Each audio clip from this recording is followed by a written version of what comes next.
Hi అండి. నేను మీ Geetha. Welcome back to Geetha vlogs. అందరూ ఎలా ఉన్నారండి? బాగున్నారా? ఈరోజు మన వీడియోలో కరివేపాకు పచ్చడిని ఎలా చేయాలో చూపించబోతున్నాను. కరివేపాకు హెల్త్ కూడా చాలా మంచిదండి. ఈ పచ్చడిని వేడి వేడి అన్నంలోకి వేసుకొని తిన్నామంటే చాలా బాగుంటుంది. చేయడం కూడా చాలా ఈజీ అండి. మరి కరివేపాకు పచ్చడిని ఎలా చేయాలో చూసేద్దామా? ముందుగా ఒక ఉసిరికాయంత చింతపండుని తీసుకొని వాటర్లో బాగా క్లీన్ చేసి నానబెట్టి పక్కన పెట్టేసుకోవాలి.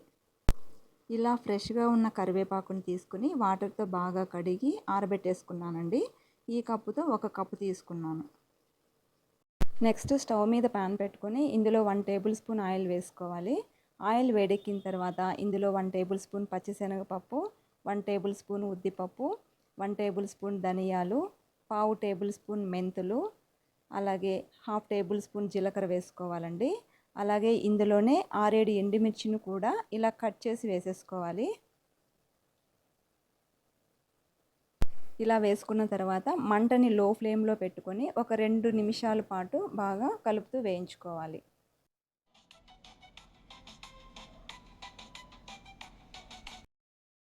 ఇలా వేయించుకున్న తర్వాత వీటిని ఒక మిక్సీ జార్లోకి వేసుకోవాలి.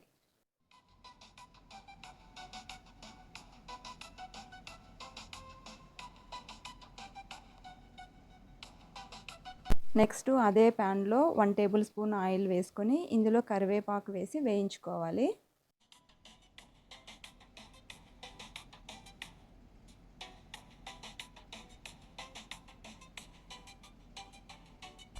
కరివేపాకుని మరీ డ్రైగా కాకుండా ఇలా వేయించుకున్న తర్వాత దీనిని కూడా మిక్సీ జార్లో వేసుకొని కాస్త చల్లారనివ్వాలి.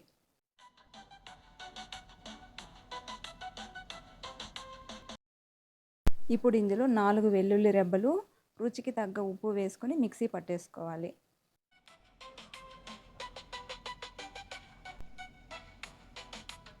మరీ పౌడర్లా కాకుండా ఇలాగ కొంచెం బరకగా ఉంటేనే పచ్చడి టేస్ట్ బాగుంటుంది.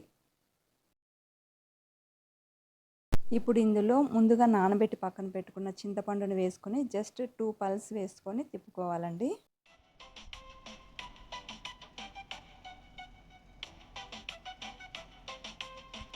ఇలా వేసుకున్న తర్వాత ఇందులో కట్ చేసి పెట్టుకున్న ఉల్లిపాయలను వేసుకొని ఉల్లిపాయలు ఎక్కువ మెదగకుండా ఇలా కచ్చా పచ్చాగా ఉంటేనే పచ్చడికి మరింత టేస్ట్ ఉంటుందండి.